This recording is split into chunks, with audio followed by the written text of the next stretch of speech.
Waalaikumsalam warahmatullahi wabarakatuh. Baik, saya mulai acara malam hari ini. Assalamualaikum warahmatullahi wabarakatuh. Setia komunitas psikologi populer, berjumpa lagi bersama Kak Mahmud selaku memandu acara komunitas psikologi populer di edisi hari Minggu 9 Juli 2023. Seperti biasa kami bakalan nemenin Anda semua selama 30 menit ke depan dengan beberapa informasi beragam ilmu psikologi.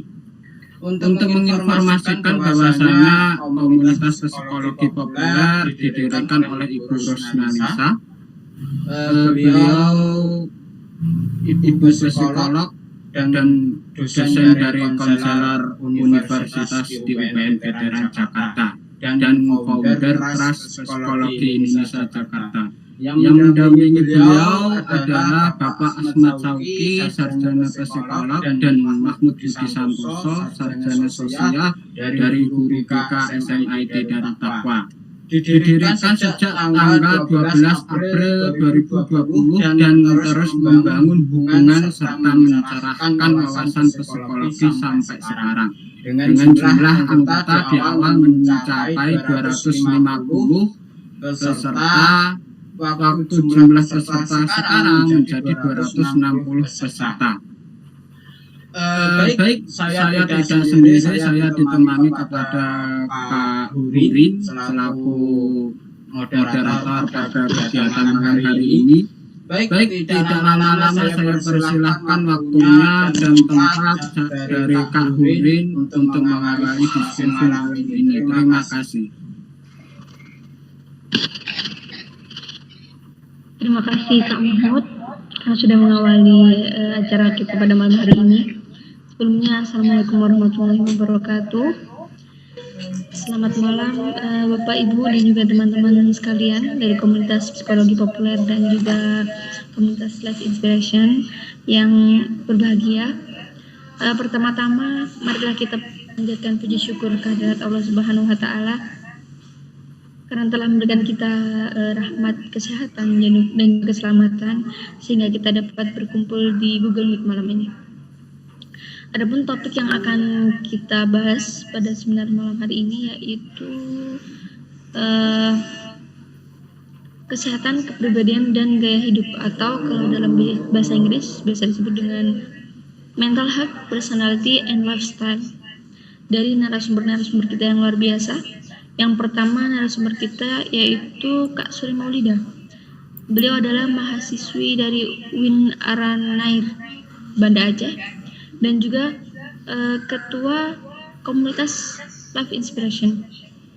Dan narasumber yang kedua yaitu Ibu Rosnalisa selaku Trust Psikologi Indonesia Jakarta.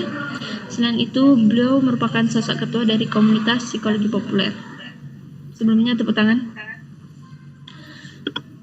Baik, perkenalkan dulu ya. Sebelumnya nama saya Hurin In. Saya di sini bertugas sebagai moderator yang akan membimbing jalannya diskusi pada malam hari ini. Yang adapun susunan acara yang pertama yaitu pembukaan moderator, yang kedua penyampaian dan penyajian materi narasumber, yang ketiga sesi tanya jawab, dan yang keempat adalah penutup.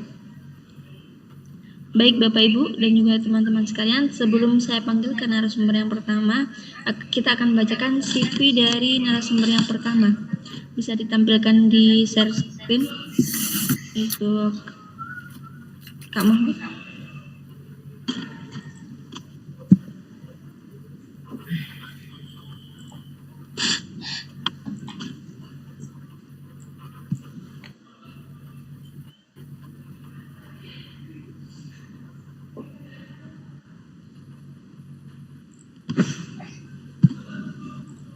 Halo Kak Mahmud.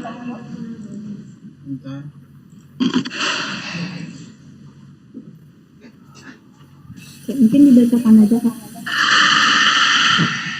Mungkin langsung dibacakan saja ya.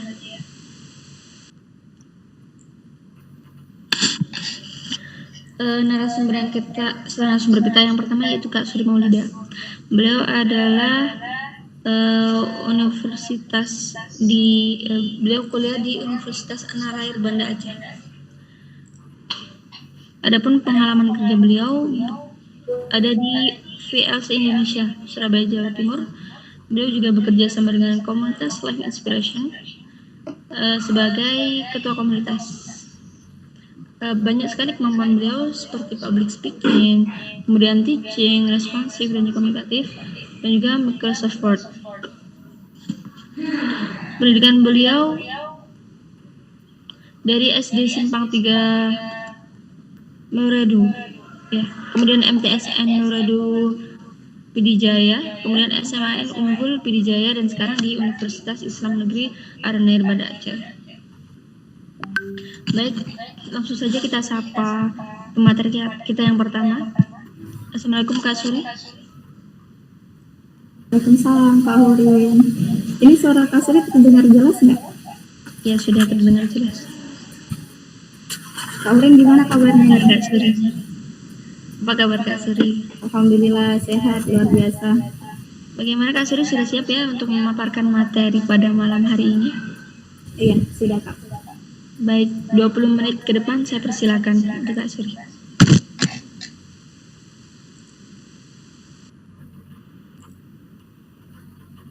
Apakah share screen udah kelihatan?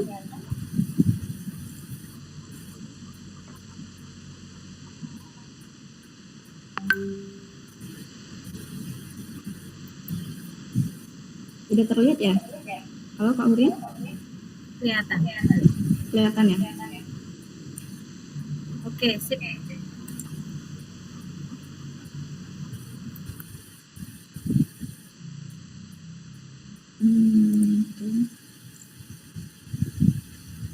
Ini kelihatan full nggak Kak?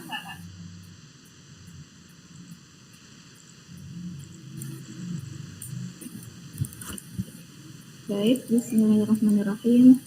Assalamualaikum warahmatullahi wabarakatuh. Waalaikumsalam warahmatullahi wabarakatuh.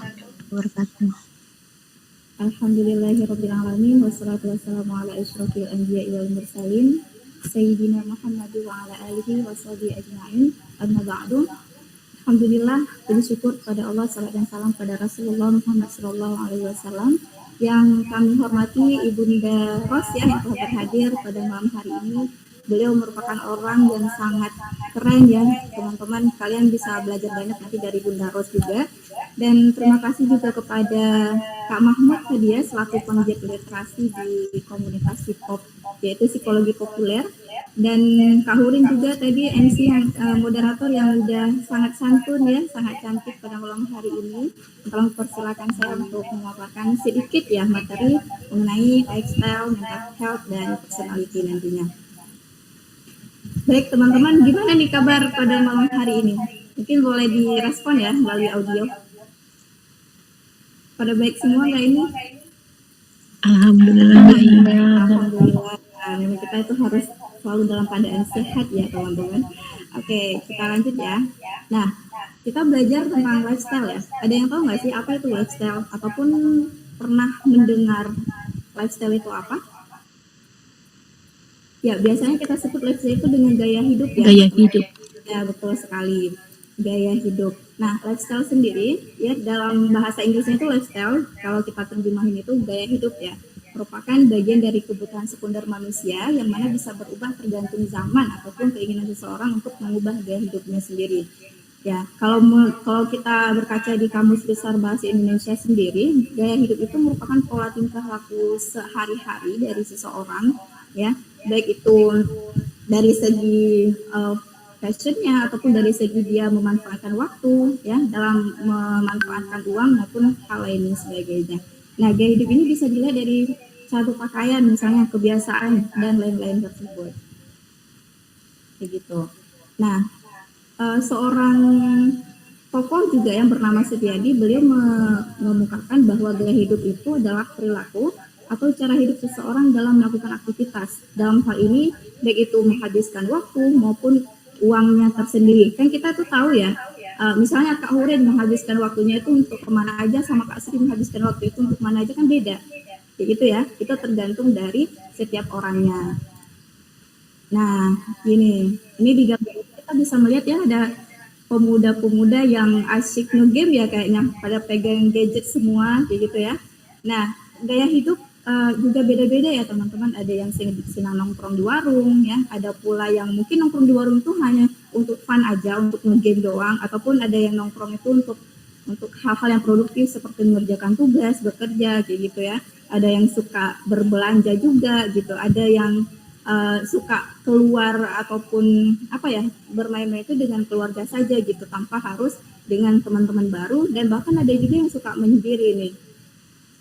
Nah, mungkin dari gambar ini kita bisa melihat ya, di sini ada pemuda-pemuda yang lagi nongkrong, asik ngopi mungkin ya, membahas sesuatu hal yang memang kita nggak tahu ya mau dibahas apa gitu. Nah, di sini juga ada gambar perempuan-perempuan ya, dia nongkrong juga, menghabiskan waktu untuk makan Maaf Kak,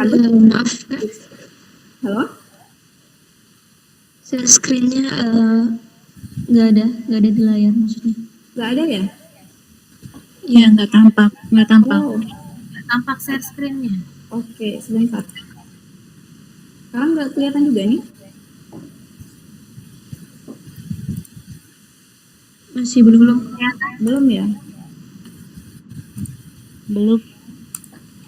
Mungkin Oke, sekarang gimana Kak? videonya. Ya, nah ini kelihatan. Udah kelihatan?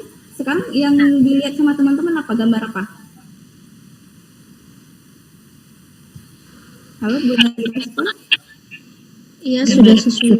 Kelihatan. Iya betul sekali. Ada meet up. Ya, ini ya. Aduh, maaf ya tadi agak sedikit terganggu sinyalnya mungkin.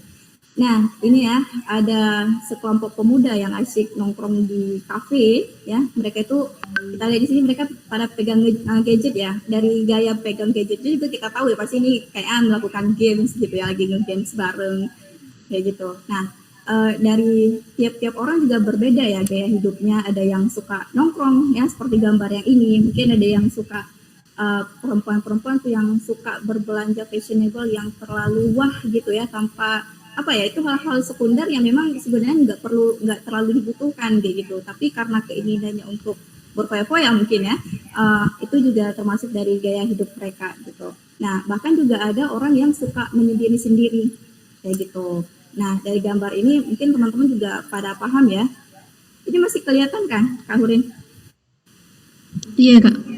Ya. Nah, gini, biasanya berbelanja siapa? Pasti cewek dong ya, nggak ada tuh yang laki-laki yang suka berbelanja kayak ginian ya. Oke, nah ini teman-teman yang hadir pada malam hari ini pernah nggak sih termasuk gaya hidup seperti itu? Ataupun pernah melihat teman-temannya mungkin ya, teman-teman sejawatnya yang seperti itu mungkin ya? Oke, kayaknya ada ini ya, pasti ada nih. Nah, dari situ sedikit ini ya dibagi tentang tipe-tipe gaya hidup anak muda sendiri ya. Yang mana di sini ada 3 tipe, ada konvensional yang biasa kita sebut dengan tradisional ya, yang mana gaya hidup anak muda ini masih banyak dikuasai oleh adat istiadat lama. Misalnya masih terpaku pada adat istiadat lama. Misalnya nih ada larangan-larangan berupa ritual yang memang nggak boleh dilakukan oleh pemuda kayak gitu. Nah, masih ada juga orang-orang mungkin di daerah pedesaan ya yang masih mempercayai hal-hal seperti itu kayak gitu. Itu yang belum terbuka wawasannya akan era seperti ini ya, yang mana kita sekarang udah serba canggih, serba online ya. Kita belajar pada malam hari ini juga dari rumah masing-masing ya, itu udah termasuk dalam gaya hidup modern. Nah, yang kedua di sini ada gaya hidup moderat. Gaya hidup moderat itu gaya hidup anak muda yang mana mengatur posisi tengah-tengah aja. Biasa kita sebut itu biasa-biasa aja deh orangnya, itu nggak terlalu fashionable ya, nggak terlalu juga ketinggalan zaman lah gitu biasanya. Nah, hidup biasa-biasa aja adalah gaya hidup tipikal moderat ini. Nah, yang terakhir ada gaya hidup modern. Kita tahu ya pasti modern itu gimana gitu ya, dengan perkembangan teknologi yang serba membuat kita gampang, instan gitu ya. Itu juga menjadi salah satu gaya hidup di kehidupan anak muda sekarang, dan bahkan mayoritas dari semua anak muda itu memiliki gaya hidup modern ini. Gaya hidup modern merupakan suatu fenomena perubahan sosial yang digambarkan dengan mobilitas yang tinggi, sikap percaya pada ilmu pengetahuan dan teknologi, serta keterbukaan dalam menerima kemajuan di bidang segala apapun itu. Oke. Nah, ini juga ya gaya hidup sehat anak muda nih. Nah, kita sebagai anak muda kita tahu ya, kita adalah agent of change ini ya. Walaupun kita belum pernah memberikan kontribusi untuk negara ini dalam bentuk hal besar, coba deh kita untuk untuk memberi kontribusi untuk diri kita sendiri agar selalu berada dalam keadaan hal yang baik. Seenggaknya itu ada 1% di setiap harinya ada perubahan baik yang kita lakukan. Nah, di sini ada secara fisik ya. Nah, anak muda itu harus produktif ya. Produktif di sini itu maksudnya melakukan sesuatu hal-hal yang baik secara maksimal dalam rentan waktu yang kalau bisa sih seminimal mungkin. Kayak gitu ya. Tapi kebanyakan dari kita itu sering ke distract dengan hal-hal yang membuat kita udah lupa dengan tujuan kita. Misalnya kita mau buat tugas dalam waktu sekian jam kayak gitu. Tapi karena udah scroll Instagram, TikTok, ternyata tugas yang penting itu udah ketinggalan kayak gitu dengan adanya gadget tadi gitu. Yang kedua itu kita bisa melakukan olahraga teratur ya. Olahraga ini penting ya teman-teman, bukan hanya olahragawan yang harus sehat jiwa dan raganya, tapi kita juga khususnya anak muda ini harus mempunyai pemikiran yang sehat dan tubuh yang kuat kayak gitu. Yang selanjutnya itu dengan mengkonsumsi makanan yang sehat. Makanan banyak sekali sekarang ya, apalagi dengan adanya kemudahan seperti bisa memesan di GrabFood ya, di apalagi aplikasi-aplikasi makanan kayak gitu yang mudah secara instan ya. Itu juga hati-hati teman-teman, karena kebanyakan dari kita apalagi anak-anak kos yang masih usia perkuliahan kayak gitu sering sekali memesan ataupun lebih suka itu pada makan fast food ya, makanan cepat saji gitu. Makanan cepat saji itu kita juga harus berhati-hati ya teman-teman, karena itu mungkin kenyang tapi tidak akan membuat kita lebih sehat gitu. Nah, yang terakhir tuh bisa dengan istirahat yang cukup ya. Ini kebanyakan nih kita para mahasiswa apalagi kalau besoknya ujian ya, ataupun besoknya ada ulangan nih, pasti kita sistem kebut semalam yang mana kita itu bahkan nggak akan tidur. Itu adalah persepsi yang salah ya teman-teman, karena bagaimanapun kita sekolah belajar itu tetap istirahat itu harus cukup ya. Yang mana rentan istirahat yang cukup itu kalau usia kita anak muda itu sekitar 7 sampai 9 jam ya. Jangan kita gara-gara sibuk nge-game ya sehingga istirahat kita juga kurang kayak gitu, sehingga membuat tubuh kita juga nggak akan produktif ke besok harinya gitu. Nah, yang kedua itu bisa secara emosional ya. Di sini kita bisa saling memaafkan ya, menerima diri kita sendiri dengan apa adanya kayak gitu. Yang terakhir ada secara mental, kita itu perlu juga mempelajari cara-cara kita mengelola stres ya, agar kita sendiri itu jauh dari stres yang jahat ya, maksudnya itu gimana cara menjaga hubungan yang baik dengan keluarga, teman-teman maupun orang lain, dan kita selalu bisa percaya diri dalam melakukan sesuatu. Mungkin itu aja teman-teman sharing dari saya. Untuk selanjutnya mungkin kita bisa ke diskusi aja nanti ya. Oke, terima kasih.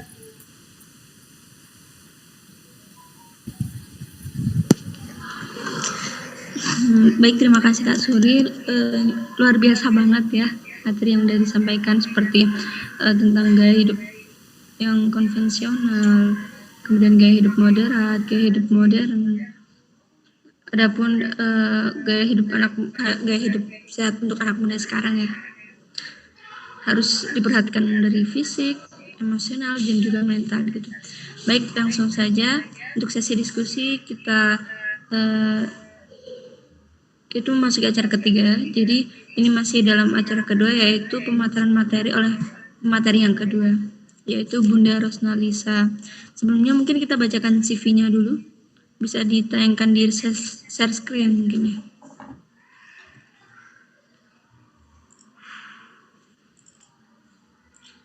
Halo Kak Mahmud.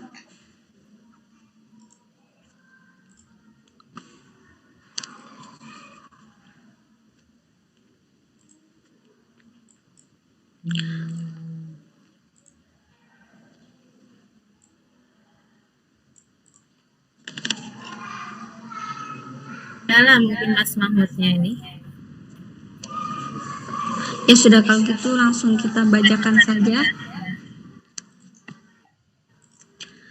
Jadi Ibu Rosnalisa ini beliau adalah psikologi dan juga konselor.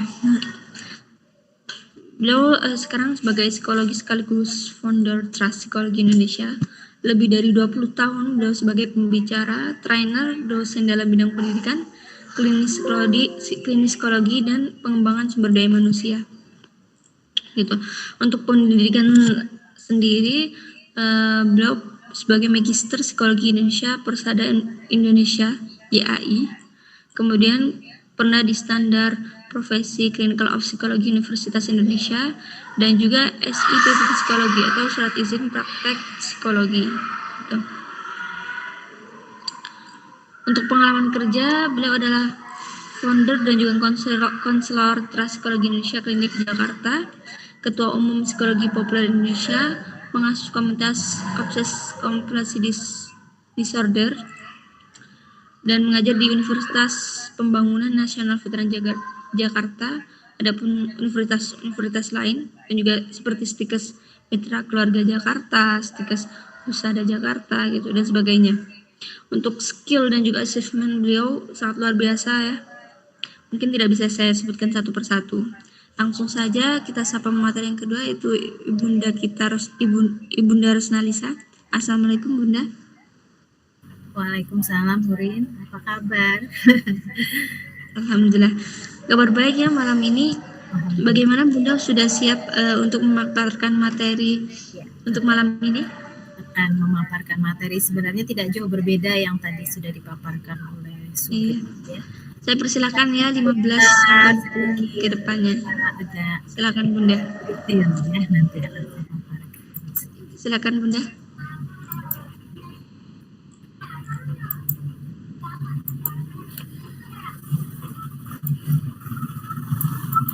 Baik.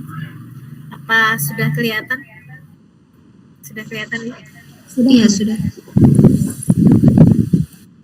Baik, kita bicara tentang mental health. Saya nanti fokus ke mental health-nya, ya, mental health, personality. Sedangkan lifestyle nanti kita sambil mengikuti ya. Kenapa lifestyle itu saya bahas terakhir? Karena lifestyle ini faktornya bersifat faktor yang akan menjadi pengaruh ya. Sedangkan mental health dan personality ini adalah dampak yang terbawa dari lifestyle-nya. Nah, saya akan bicara dulu tentang mental health ya, karena memang kita harus memahami dulu apa sebenarnya mental health itu. Jadi kalau kita gambarkan ya, kesehatan itu tidak hanya sekedar kita makan saja ya.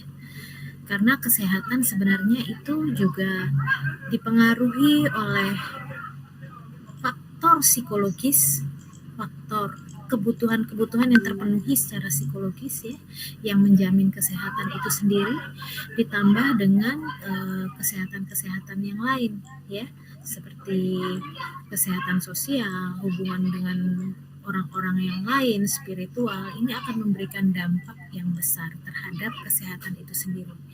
Jadi sebenarnya karakteristik kesehatan oleh WHO digambarkan sehat itu tidak hanya faktor fisik, tapi juga faktor mental. Dan semuanya sangat dipengaruhi oleh banyak faktor. Ya. Kalau digambarkan adalah healthy is not a condition, but physical, psychological, and social. Jadi kesehatan itu bukan kondisi, ya. Tapi lebih dari itu, yaitu dipengaruhi oleh faktor fisik, psikologis, dan sosial tadi. Nah, ada beberapa sign a good mental health ya, yang digambarkan di sini adalah orang-orang yang memiliki kesehatan mental yang baik ya. Jadi gejala-gejala ini akan muncul pada keseharian mereka. Walaupun secara umum orang yang memiliki kesehatan mental yang baik ini pasti memiliki pandangan yang positif. Mereka mempunyai rasa nyaman pada saat dia berada di manapun. Good adaptability, ya. Jadi dia bisa adaptif di mana saja dia berada. Pandangan positif, nyaman terhadap diri sendiri dan orang lain, ya. Kalau menghadapi tantangan dia siap, ya. Nah, orang-orang ini pasti akan tahu apa yang harus dia lakukan, terutama saat dia mengambil keputusan. Nah, mengambil keputusan inilah yang merupakan salah satu lifestyle. Karena pada saat kita membuat keputusan, kita menjadi siapa, ya, itu adalah gaya hidup. Bila mana kita real terhadap diri kita punya kemampuan nih, ya. Kita real, oh aku nih mampunya segini nih. Aku nggak mampu bidang ini, aku nggak mampu yang ini, tapi aku mampunya ini. Nah, dia realistis terhadap kemampuannya, nggak perlu dia menjadi terpojok karena melihat atau menonton postingan-postingan di IG. Wah, orang itu hebat, temanku yang ini hebat, aku nggak bisa kayak gitu, terus dia terpuruk. Pam. Nah, itu mentalnya sudah kena nih, ya. Dia sudah mengalami masalah dalam kesehatan mental karena dia melakukan perbandingan antara dirinya dengan orang lain. Padahal orang yang real dengan kemampuannya, dia akan nyaman dengan apapun yang dia punya. Style orang seperti inilah yang menggambarkan bahwa dia sehat dengan kemampuannya. Dia sederhana, dia tahu bahwa dia punya batasan. Dia akan bertanggung jawab terhadap apa yang dia lakukan tanpa harus merusak nilai-nilai orang lain, ya. Dia mengekspresikan dengan nyaman tanpa harus dipaksakan dan dibuat-buat karena dia harus menjadi dirinya sendiri, bukan menjadi diri orang lain. Sementara kalau kita lihat ya di IG ya, banyak orang yang tidak menjadi dirinya sendiri kan. Di rumahnya kayak apa, yang ditampilkan kayak apa. Saya mengamati ya style of life beberapa orang yang tidak sesuai dengan apa yang terjadi pada kenyataannya. Nah, orang-orang seperti ini akan bingung saat dia menghadapi tantangan dan peluang yang terbuka di depan mata dan dia tidak tahu apa yang harus dia lakukan. Nah, penggambaran dari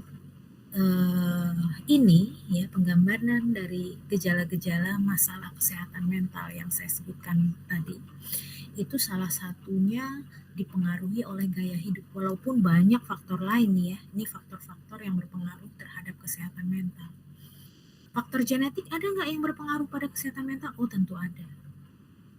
Tidak bisa kita tutup kemungkinan faktor genetik hadir pada diri setiap orang, karena memang orang ini memiliki riwayat genetik karena ada masalah dalam kimia otaknya, ya, yang menurun secara genetik sehingga dia mengalami gangguan kesehatan mental sejak bayi, mungkin begitu. Ya. Bisa juga karena faktor-faktor yang dialami pada masa kecil. Jujur nih, hari ini saya belum istirahat loh sebenarnya ya. Istirahat ada sih, tapi nggak banyak gitu loh ya. Karena pagi saya bangun habis sholat subuh, saya bergerak aktivitas untuk kegiatan rumah tangga, kegiatan olahraga ya. Nah, kemudian olahraga dulu ya, baru kegiatan rumah tangga ya. Kemudian habis itu jam 9 pasien saya sudah ngantri itu di depan ya. Pasien pertama saya itu kasus apa tadi ya? Oh, tadi itu kasus perselingkuhan ya, kasus perselingkuhan, kasus KDRT. Kemudian berikutnya kasus keterlambatan belajar ya, gangguan belajar. Kasus yang ketiga nih, traumatik nih ya. Dia mengalami pelecehan seksual, mengalami sodomi sejak usia 4 tahun. Efeknya sekarang usianya sudah 13 tahun. 13 atau 14 ya, lupa ya, 13 atau 14 gitu. Nah, peristiwa traumatik ini terjadi pada masa kecil dan akhirnya anak tadi mengalami gangguan kesehatan mental. Nah, faktor lain bisa disebabkan karena faktor biologis, bisa juga karena faktor internal dan eksternal ya, bagaimana pola asuh dalam keluarganya, faktor budaya, komunikasi di dalam keluarga, faktor pertemanan, faktor sosial secara umum ya. Selebihnya faktor yang lain bisa kita gali dari faktor psikologis ya, motivasinya ya. Jadi nanti semuanya berpengaruh nih, saling bergerak di dalam diri setiap orang karena setiap orang itu unik tadi ya. Di dalamnya ada satu kesatuan yang tergeneralisasi membentuk kepribadiannya dari rangkaian faktor yang menyebabkan ini. Jadi antara faktor genetik, kejadian yang dia alami, positif negatif, bagaimana dia menginternalisasi kondisi-kondisi yang dia alami, bagaimana hubungan dia dengan orang tuanya, ya, bagaimana pengaruh budaya. Ini membentuk sifat dan karakter yang ada dalam kepribadian orang itu, dan akhirnya dia membuat keputusan. Membuat keputusan inilah salah satu di dalamnya ada tampilan dari gaya hidup tadi. Karena dia akan memutuskan saya mau pakai gaya hidup seperti apa. Mau yang sehat, mau yang tidak sehat. Ya. Tanpa disadari orang itu akan larut dalam gaya hidup itu.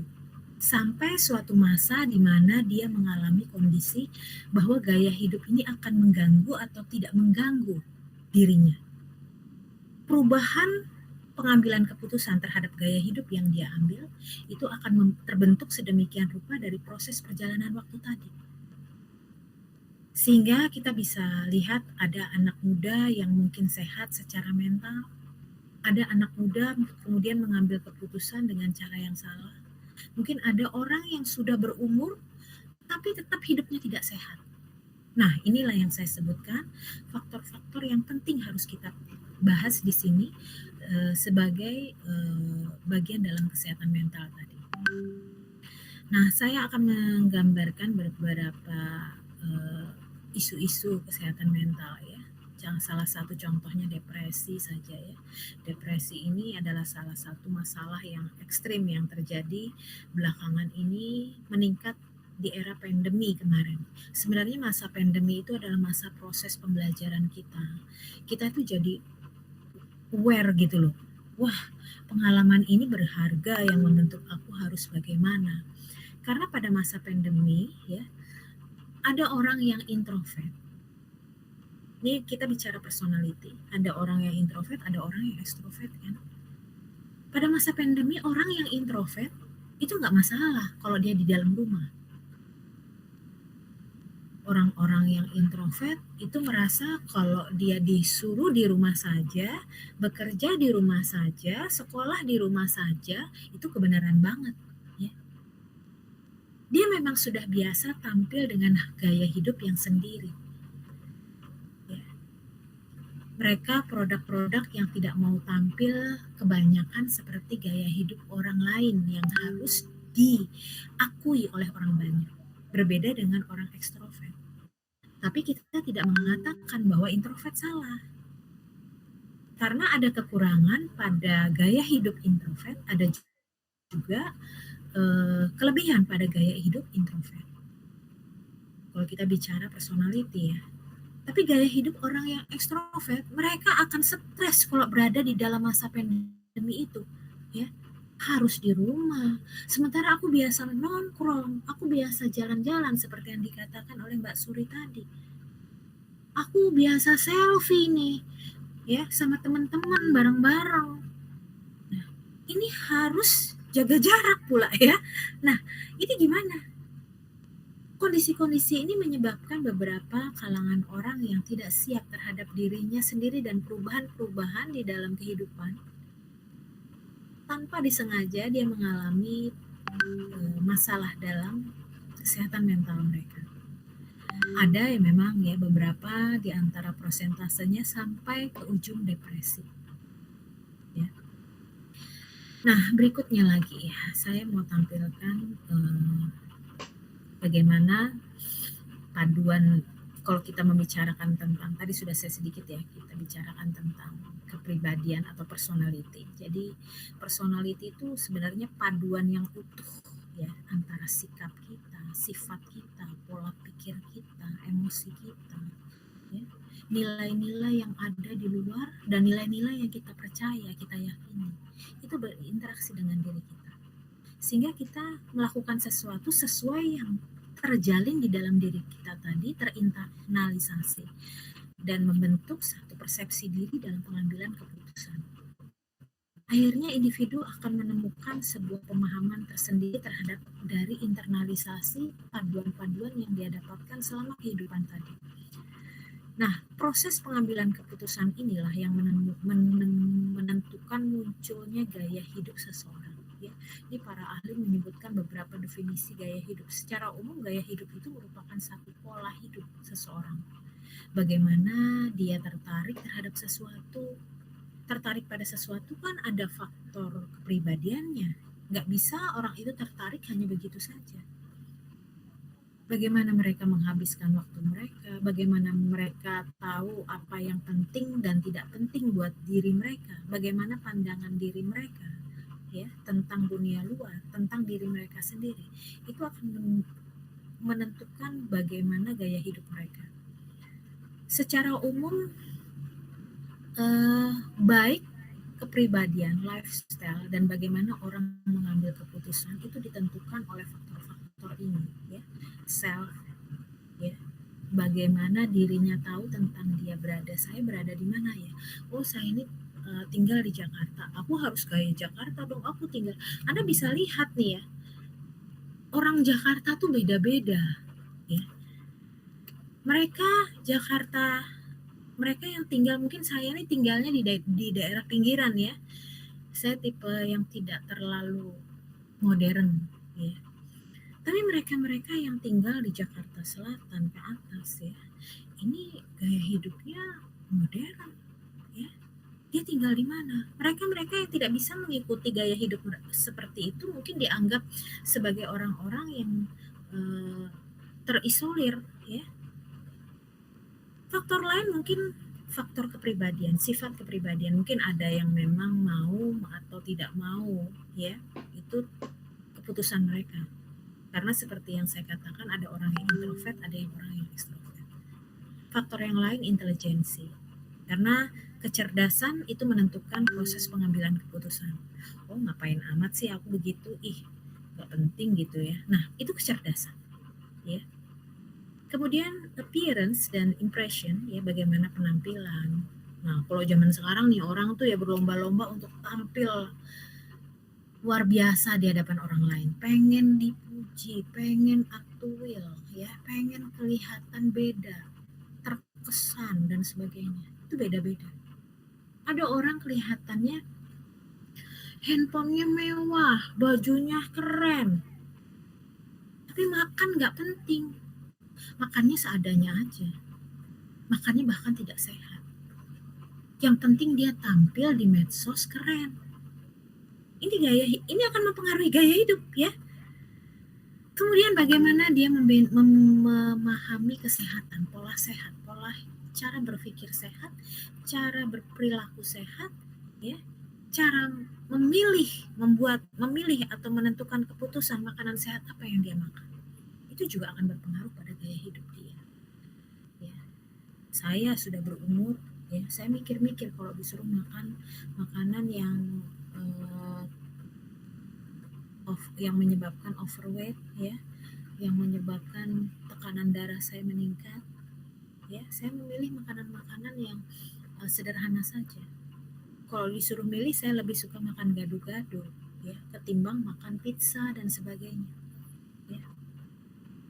Karena orang memutuskan untuk sehat itu juga ada faktor usia yang berpengaruh. Mungkin anak muda tidak terlalu berpikir tentang aku harus makan makanan ini karena aku nanti sakit jantung, enggak.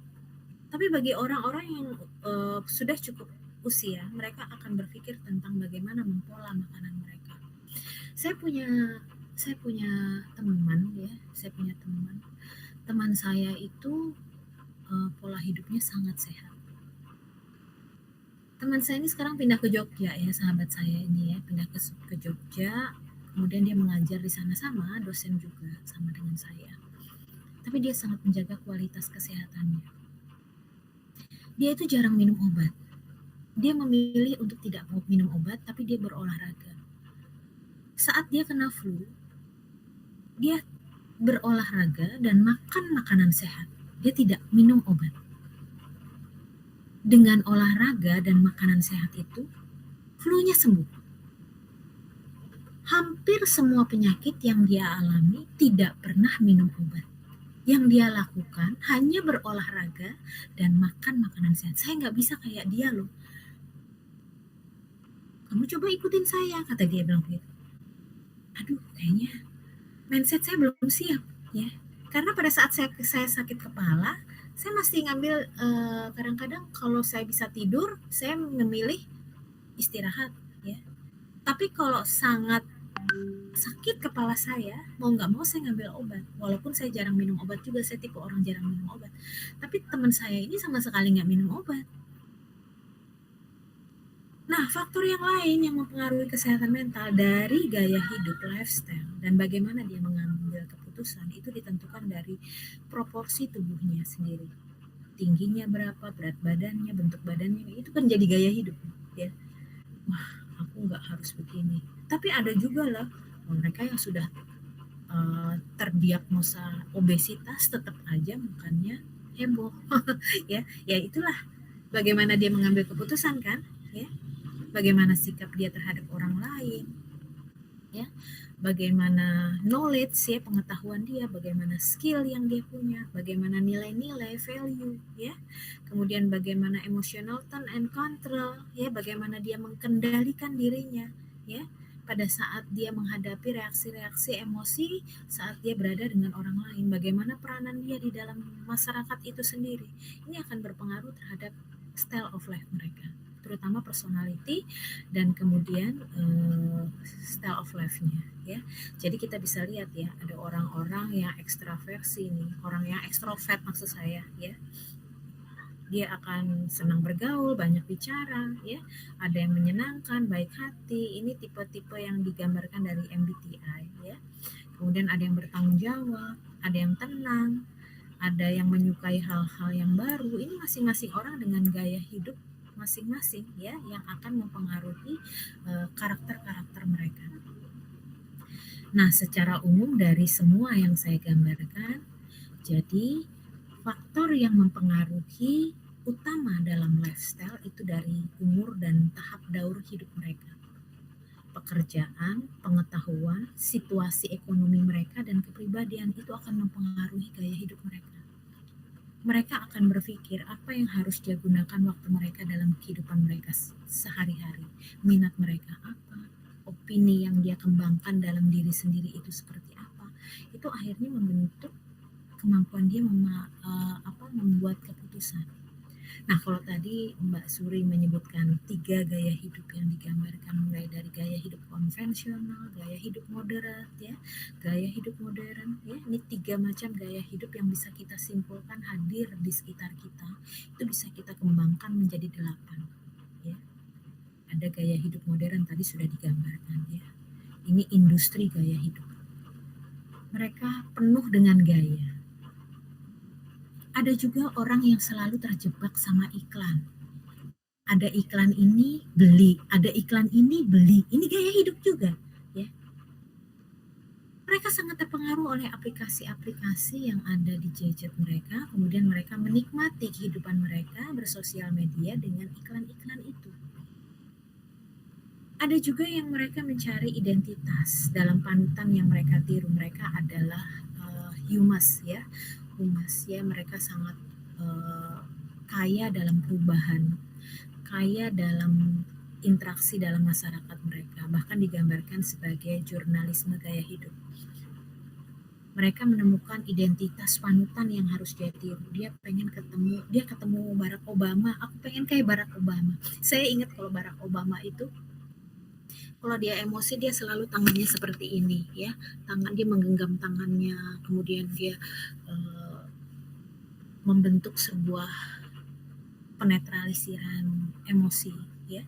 Dengan gaya seperti itu dia merasa bahwa dia nyaman pada saat dia menghadapi situasi ketegangan.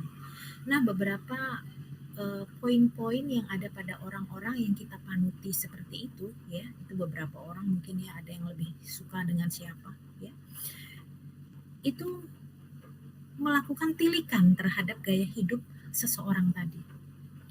Nah, gaya hidup yang keempat ini gaya hidup mandiri. Ini orang mandiri gimana sih? Ya? Apa-apa dia lakukan gak masalah. Dia tetap nyaman kalau sendiri. Ada juga gaya hidup hedonis ya. Yang penting dia seneng ya. Dia gak mau tahu, yang penting dia merasa dia puas. Ya. Ada gaya hidup sehat, ada gaya hidup yang hemat, ada gaya hidup yang explorer, yang bebas ya. Makanya kita bisa melihat ada orang-orang yang sangat suka berada di sebuah situasi petualangan. Ya. Mereka suka kebebasan, nggak suka ada aturan-aturan yang membelenggu mereka. Ini gaya hidup. Pada dasarnya kesemua bentuk ini akan berpengaruh pada kesehatan mental mereka. Ya. Jadi kita tidak bisa menutup kemungkinan ada faktor internal dan faktor eksternal yang akan berpengaruh pada gaya hidup ini. Ya. Dan konsep diri yang saya gambarkan di sini akan menggambarkan dirinya dan pola-pola pengalaman hidupnya itu akan mempengaruhi dia dalam mengambil keputusan sampai dia harus menjadi seperti apa. Tanpa disadari dia menjadi sosok seperti apa dari pola yang digambarkan terhadap dirinya dan bagaimana dia menentukan keputusan, bagaimana dia menemukan sebuah ideal diri mereka bahwa itu adalah gaya hidupnya. Nah, ada beberapa hal-hal yang kita pahami di sini karena memang penelitian-penelitian tidak berhenti ya yang dilakukan dari kalangan profesional. Ini penelitian 2022 saja ya, ada dampak kebiasaan tidak sehat ya. Nah, ini kita bisa lihat berapa persen dampak utama kebiasaan 3 gaya hidup tidak sehat ya. Pola makannya, nutrisinya tidak sehat ya. Mereka yang 61% berhenti berolahraga ya. Ini gaya hidup, ini penyebab kenaikan berat badan ya. Nah, orang-orang seperti ini akan mengalami kondisi-kondisi yang saya sebutkan ini. Penyebab kenaikan berat badan disebabkan karena 53% dia makan banyak pada saat pesta apalagi ya. Pas-pasan nih, mumpung lagi pesta. 53% mereka mengkonsumsi terlalu banyak makanan tidak sehat. 61% mereka berhenti berolahraga bahkan. 29% mereka kurang tidur. 13% mereka mengkonsumsi alkohol. Nah, 7 dari 10 konsumen ini memiliki kebiasaan pola makan nutrisi yang tidak sehat yang menyebabkan mereka mengalami kenaikan berat badan. Kemudian 8 dari 10 konsumen berencana untuk membuat perubahan positif pada kebiasaan gaya hidup mereka dalam 12 bulan ke depan. Mereka berusaha untuk melakukan perubahan gaya hidup yang positif. Misalnya menjadi aktif ya, lebih aktif dalam hari-hari mereka ya. Karena beda ya aktivitas sama olahraga. Ada yang bilang begini, Bu, saya nggak olahraga tapi saya tiap hari itu saya itu kan ngajarnya di lantai 4 Bu, tiap hari saya naik turun tangga lantai 4. Betul, memang ada penurunan kalori dan pada saat kita naik turun tangga ya, tapi itu bukan olahraga, itu aktivitas ya. Jadi berbeda olahraga dengan aktivitas, ada ukuran aktivitas, ada ukuran olahraga ya. Kemudian bagaimana kita mengkonsumsi makanan yang bernutrisi, menemukan cara menghilangkan stres ya. Ini akan membantu kesehatan mental kita juga dan mengembangkan bagaimana bantuan-bantuan dari pola olahraga yang kita pilih ya. Kemudian suplemen nutrisi tadi. Karena tidak hanya itu yang mempengaruhi pola hidup sehat secara mental, tapi juga dipengaruhi oleh manfaat komunitas pendukung.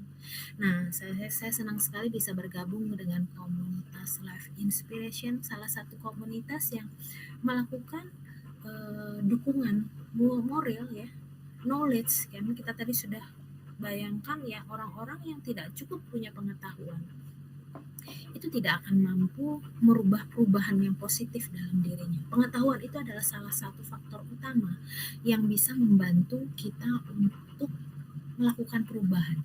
Ya. Nah, bila pengetahuan yang kita dapatkan terus berkembang dan positif, tidak menutup kemungkinan kita mengalami perubahan dalam relatif yang lebih cepat. Dan inilah alasan utama orang-orang orang mau bergabung dalam sebuah komunitas akan membuat mereka merasakan dampak yang berbeda pada saat mereka lebih percaya diri ya. Pada saat mereka berada di sebuah lingkungan, dia akan menjadi lebih percaya diri, lebih merasa aware dengan apa yang dia miliki ya. Ini akan membantu. Nah, ini beberapa proses pembelajaran ya. Kita hanya melihat bagaimana orang-orang berminat belanja ya, gaya hidup yang belanjanya online gitu ya. Ada 78% pakai Shopee, 20% pakai apa nih? Ya Tokopedia, 2% pakai Lazada. Ya ampun ya, ini customer ya, kita yang punya preferensi konsumen dalam berbelanja online.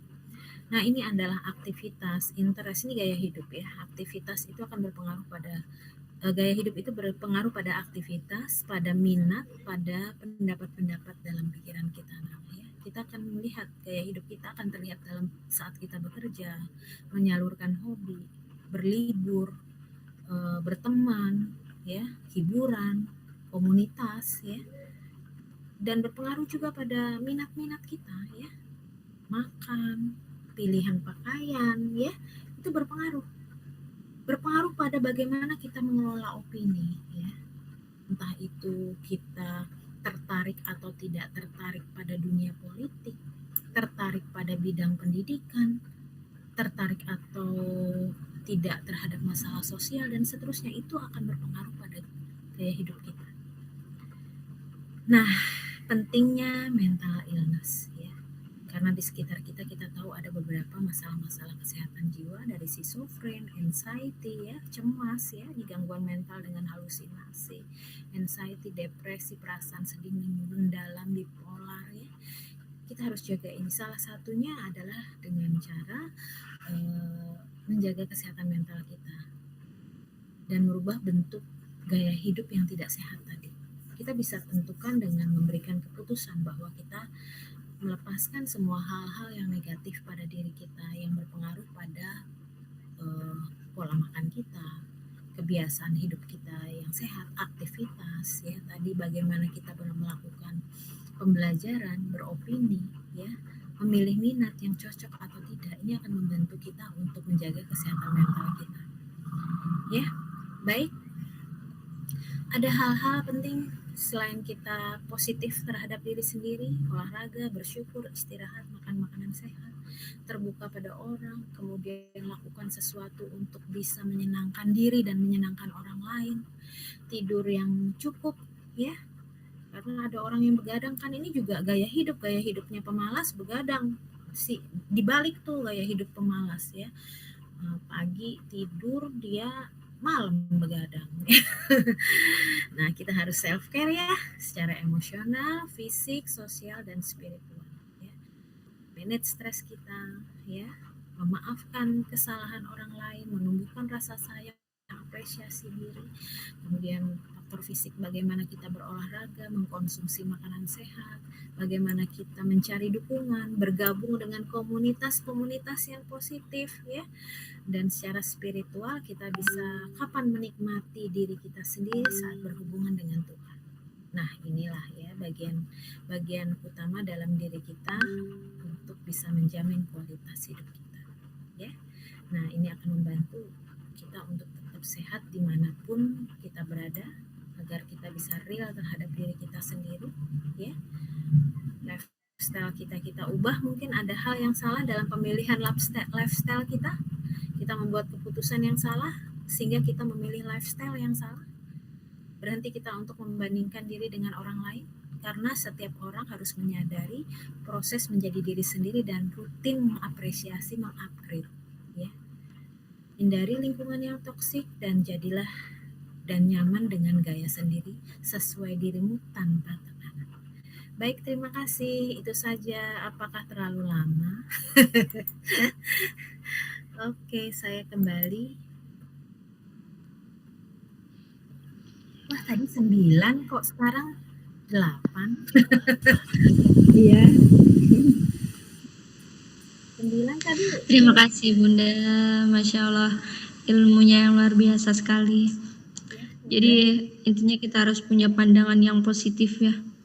dan juga kita harus nyaman terhadap diri sendiri dan juga lingkungan, ataupun bisa dikatakan kita harus adaptif lah untuk menjadi diri sendiri gitu. Baik, selanjutnya saya buka sesi yang ketiga, yaitu sesi tanya jawab ya. Mungkin dari teman-teman ada yang ditanyakan tentang kesehatan mental pribadi ataupun gaya hidup mungkin.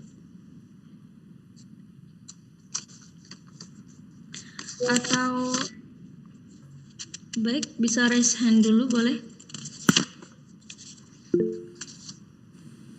Silakan Ibu Marta. Saya ingin menanyakan mengenai gaya hidup anak-anak milenial pada saat ini ya, yang saya sering ketemu itu memang benar sering sering berkumpul, terus mereka ngobrol di kafe-kafe, dan banyak di beberapa kafe itu mereka cenderung selalu bersosialisasi. Dari segi psikologi itu menurut Ibu Rosnalisa, perkembangan yang saat ini terjadi apakah mempunyai kecenderungan yang negatif, apakah mempunyai kecenderungan positif dengan adanya lifestyle yang seperti itu? Terima kasih. Ya, oke, saya simpan dulu pertanyaannya. Ada yang mau tanya lagi mungkin yang lain?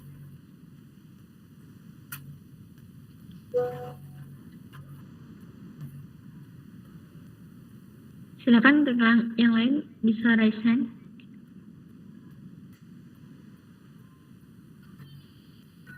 Oke, sambil menunggu saya akan sekedar menjawab ya, sambil menjawab pertanyaannya Mbak Marta tentang apa sih dampak. Silakan Bunda. Apa sih dampak positif dan negatif gaya hidup seseorang, terutama anak-anak muda, milenial yang suka nongkrong, ngumpul, ya. Nongkrong, ngumpul ini pasti memberikan dampak-dampak khusus, ya. Secara umum mereka orang-orang milenial ini memiliki kecenderungan berkumpul. Mereka kaum generasi X yang jauh cara berpikir dan pandangan mereka terhadap segala sesuatu dalam bentuk keterbukaan. Orang-orang generasi X itu memang nampak sangat konsumtif. Mereka yang konsumtif inilah yang menyebutkan slogan bahwa mereka ini adalah orang-orang you only live once, ya. Jadi mereka hanya merasa bahwa mereka tidak ragu berperilaku konsumtif. Ya. Mereka berkumpul, traveling, jalan-jalan kemana, ya nyoba sana, nyoba sini. Gaya hidup ini akan membawa dampak positif juga dampak negatif. Ya. Dampak positif mereka seperti apa? Mereka akan menjadi sosok yang terbuka. Kalau ada masalah, mereka akan curhat dengan cepat dengan kelompok mereka. Dan teman mereka yang aware dengan keadaan mereka dan kemudian memiliki energi yang sama, itu akan memberikan support yang cukup baik kepada kelompok mereka yang mempunyai karakter yang sama tadi. Tapi di sisi lain, gaya hidup ini memberikan bentuk efek-efek yang bersifat impulsif. Mereka memang tertarik untuk menghabiskan uang kan jadinya gitu ya. Dikit-dikit duit gitu loh, nggak ada duit. Kalau zaman saya dulu memang kita mau nggak mau harus bisa nggak ada duit, ya. Terbiasa harus ada uang. Kalau nggak ada uang, mereka akan mengalami satu kondisi lemahnya kesehatan mental mereka kalau mereka juga tidak terbiasa mencari uang sendiri. Nah, generasi ini boleh dikatakan sebagai tipe generasi yang cepat bosan. Mungkin ini dirasakan ya bagi anak-anak muda. Kondisi ini, wah kok bad mood ya di sini. Nah, ini efek dari sebuah kondisi negatif pada mereka kelompok milenial. Karena kondisi ini menyebabkan dia berada dalam situasi yang terus-menerus tidak pernah puas ya.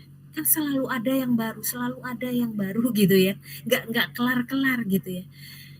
Handphone aja kan 1 tahun berapa macam itu ganti ya. Nggak pernah, selalu ada yang baru.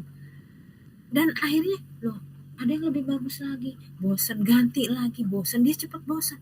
Kalau punya uang, kalau nggak punya, ya mereka mudah sekali berpindah dari satu pikiran ke pikiran yang lain. Ini yang menyebabkan mudahnya generasi ini dalam beradaptasi, tapi juga mudah mengalami masalah-masalah dalam internalisasi diri mereka sendiri. Dia mudah mengalami konflik. Ya. Satu lagi, efek dari kaum milenial yang suka nongkrong, mereka menjadi generasi yang manja, ya. Mereka dianggap sangat bergantung pada apa yang didapatkan dari orang tua mereka. Orang tua mereka kaya, alhamdulillah nih, bisa mensupport apa yang mereka inginkan. Tapi kalau mereka berada dalam keluarga yang mungkin pas-pasan, sebagian merasa dirinya terisolir dari teman-teman mereka. Dan ini memberikan dampak khusus yang lain. Ya. Yang lebih lagi, mereka yang nongkrong pasti pengen pengakuan. Ya. Pengakuan dari orang lain, belum lagi foto selfie-nya 1 album itu sendiri. Ya, udah reunian sama teman-teman ya, ngumpul sama teman-teman di satu tempat. Itu fotonya bisa 50 biji. Ditampilin semua di layar. Dalam berbagai pose, orangnya sama. Nah, ini efek banget gitu ya. Akhirnya mereka hanya butuh pengakuan. Mereka tidak sabar menghadapi masalah. Ya. Kalau ada masalah, dia pengen cepat selesai masalahnya. Padahal masalah itu butuh kesabaran. Ya. Sabar dalam menghadapinya gitu loh ya. Kalau nggak sabar, masalah itu akan berpengaruh pada mental mereka. Dan anak-anak milenial jadi cenderung mudah mengalami masalah kesehatan mental.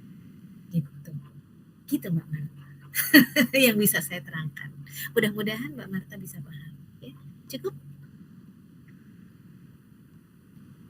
Baik, terima kasih Bunda. Mungkin ada lagi dari teman-teman yang mengajukan pertanyaan seputar kesehatan mental ataupun gaya hidup. Silahkan mungkin Mbak Jamilatin dan Mbak Dewi Cahya.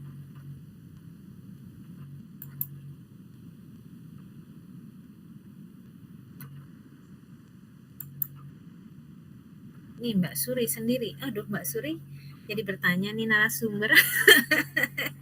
Iya silahkan Mbak Suri.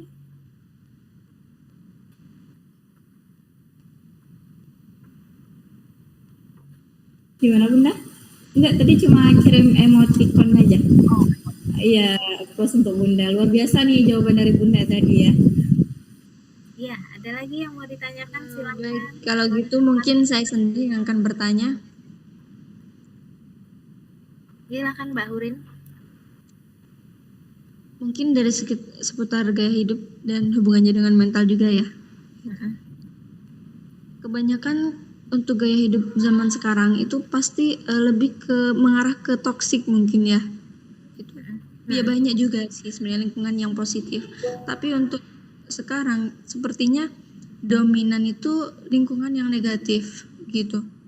Entah dari masyarakatnya sendiri. Kebanyakan dari masyarakatnya sendiri sih. Dia kan itu tidak bisa lepas dari gimana ya? Dari kehidupan kita gitu. Terus bagaimana cara kita untuk mengontrol gaya hidup kita agar kita bisa keluar dari lingkungan toksik tersebut? meskipun kita berada di tengah-tengah lingkungan tersebut. Mungkin seperti itu, Bunda. Kita tidak bisa memilih ya lingkungan mana. Ini kita dari kecil hidup di situ. Ternyata lama-lama lingkungan ini menjadi toksik. Ini pasien saya yang datang ke saya, yang saya sebut mengalami trauma pelecehan seksual. Itu tinggal di sebuah daerah loh ya, bukan di kota Bogornya. Dia dari Bogor, tapi di bagian kota kecil di bagian kota Bogor gitu ya. Jadi jauh gitu dari kota Bogornya, walaupun masih wilayah Bogor.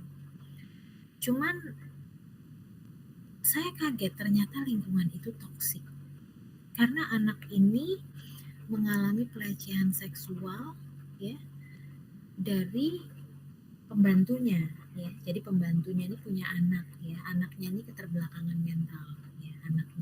Anaknya tuh seumur dengan dia pada waktu dia berusia 4 tahun. Anaknya ini melakukan pencabulan ya pada pasien saya ini pada waktu usia 4 tahun. Ini kejadiannya udah lama berarti ya. Ketahuan oleh ibu dan bapaknya setelah beberapa, dia anaknya pembantu ya. Stres ibunya langsung dijauhkan. Nah pembantu ini adalah tetangganya ya. Pembantu ini adalah tetangganya. Selain itu ya, di luar sana ternyata lingkungan itu tidak 1-2 orang yang menjadi korban anak ini ya. Ini berarti lingkungan itu sudah banyak terbawa dampak sebuah efek dari pelecehan seksual. Dan ada beberapa dampak pelecehan seksual itu terjadi pada anak-anak yang lain. Saya teringat ya, saya ini kedapatan pasien saya. Kebetulan ini Komnas Anak ya bekerja sama dengan saya. Komnas Anak itu bekerja sama, mereka men-share beberapa pasien yang didatang dari mereka, karena kebetulan Komnas Anak itu sudah terlalu banyak penanganan pelecehan seksual, sodomi dan sebagainya ya. Akhirnya karena supaya penanganannya cepat dibawa ke salah satu biro, salah satunya bironya Bunda ya untuk penanganan. Ada beberapa yang datang tuh ya, ada yang usianya 10 tahun, ada yang usianya 12 tahun, ada yang usianya 7 tahun. Waduh, katanya saya anak 7 tahun ini udah kena nih gitu. Saya suruh masuk yang anak kecil dulu nih yang 7 tahun. Saya kira dia korban pelecehan seksual, ternyata dia pelaku pelecehan seksual. Anak usia 7 tahun itu menjadi pelaku pelecehan seksual. Ini artinya bahwa toksik itu sudah mulai terjadi di lingkungan anak-anak ya, di komunitas usia anak-anak. Bagaimana kita menghindarinya? Ya mau nggak mau kita memang harus memberikan keputusan untuk kesehatan keluarga kita. Kalau itu memang sangat berbahaya, kita betul-betul harus menghindari lingkungan itu. Dan pasien saya yang tadi saya minta untuk keluar dari sekolah di mana lingkungan toksik itu berpengaruh. Keluar sajalah, kata saya bilang. Karena ini tidak sehat buatmu. Karena yang membuat kita menjadi hidup dan membuat keputusan untuk sehat harus dari kita sendiri. Kalau Mbak Hurin merasa ada lingkungan yang memang tidak sehat untuk kita, minimal kita yang non-aktif ke mereka. Kita yang pasif kepada mereka. Kalau kita dibilang sombong nggak masalah. Wong sombong juga nggak nyakitin mereka gitu ya. Yang penting kita sehat kan gitu loh ya. Nah, kita nggak usah berteman. Kita menghindar dari mereka kalau kita tahu itu tidak cocok energinya untuk kita. Tapi kalau itu cocok energinya untuk kita, salah satu cirinya adalah membangun sikap positif. Kita bisa saling menerima kelebihan dan kekurangan kita. Kita bisa tahu apa yang harus kita lakukan untuk kebaikan-kebaikan masa depan, ya. Dan ini bisa kita temukan pada beberapa lingkungan yang memang tidak selalu sih, ya. Jujur saya juga tidak dalam kehidupan saya tidak selalu saya merasa dalam lingkungan yang baik-baik saja. Dulu saya waktu SMP saya berada dalam kondisi bullying. Ya.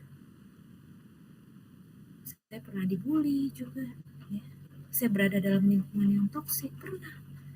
Tapi itu membuat kita berpikir bahwa ada kondisi yang harus kita tahu bahwa bagaimana kita membuat keputusan. Decision making tadi yang seperti saya jelaskan. Pengambilan keputusan yang penting bagi kesehatan kita agar kita menemukan style of life yang cocok untuk diri kita sendiri dan kita bisa memberikan energi untuk diri kita sendiri, untuk membahagiakan diri kita sendiri, untuk membangun self love kita.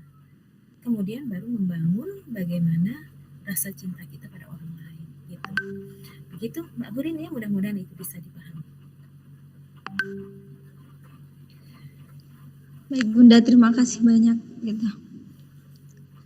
Insya Allah bisa sangat membantu untuk saya mengambil keputusan ke depannya gitu. Iya, oke. Baik, mungkin dari teman-teman masih ada yang satu pertanyaan lagi mungkin. Iya, silahkan yang lain. Mbak Dewi Cahya, Mbak Jamilatin Nisa. Ini Jamilatin Nisa dari mana tadi ya? Saya lupa ya. Mbak Jamilatin. Dari Madura Bun.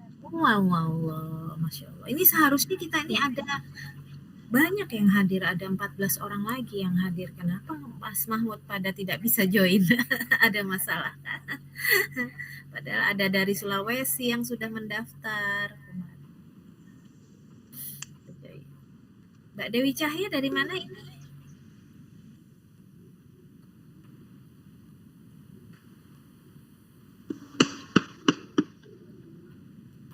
Kelihatannya juga faktor sinyal. Nah, inilah ya, dalam kondisi kita merasa kita berada dalam lingkungan yang modern, tetap aja ada faktor-faktor yang bersifat tidak bisa kondusif ya, terjalin dengan baik. Salah satunya faktornya adalah sinyal. Ya, silakan. Ya, Bunda.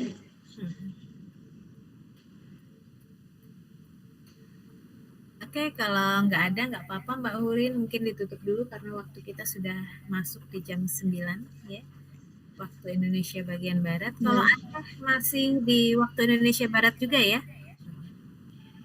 Iya. Madura juga. Tahu nih Mbak Dewi Cahya asalnya dari mana? Tadi kayaknya ada Mas Rizal yang bergabung, tapi ternyata hilang juga dari peredaran. Iya Bu, tadi ada yang join Kak Rizal dari Yayan Ponorogo. Oh gitu. Iya. Silahkan mungkin bisa ditutup saja nggak apa-apa Mas Mbak Hurin, kita. Iya sudah.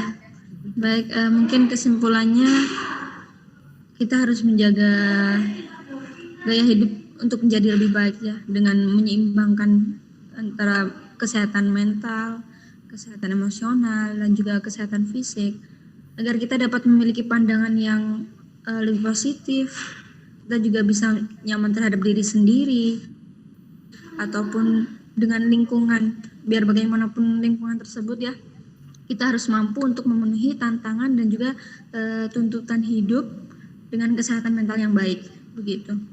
Agar kita dapat mengambil keputusan yang lebih tepat mungkin untuk kedepannya. Mungkin sekian dari saya. Selaku moderator, ada salah kata ataupun sebagainya, saya mohon maaf sebesar-besarnya. Baik, saya kembalikan kepada MC terbaik kita, Kak Mahmud, silakan. Terima kasih Kak Hurin. Alhamdulillah acara malam hari ini jalan secara lancar, tidak ada kejanggalan apapun. Dan terima kasih kepada Ibu Rosnalisa dan terima kasih kepada Kak Suri yang telah mengisi acara kegiatan malam hari ini. Terima kasih Kak Suri. Ya. Terima kasih kepada peserta yang antusias mengikuti dari awal sampai di akhir ini. Ketika ada sertifikatnya Mas Mahmud ya untuk. Iya Bu, siap. Jika ada yang punya kesalahan dalam kata ataupun perbuatan dalam apapun, dari tim kegiatan seminar pada malam hari ini. Saya minta maaf sebesar-besarnya. Wassalamualaikum warahmatullahi wabarakatuh. Waalaikumsalam warahmatullahi wabarakatuh. Waalaikumsalam warahmatullahi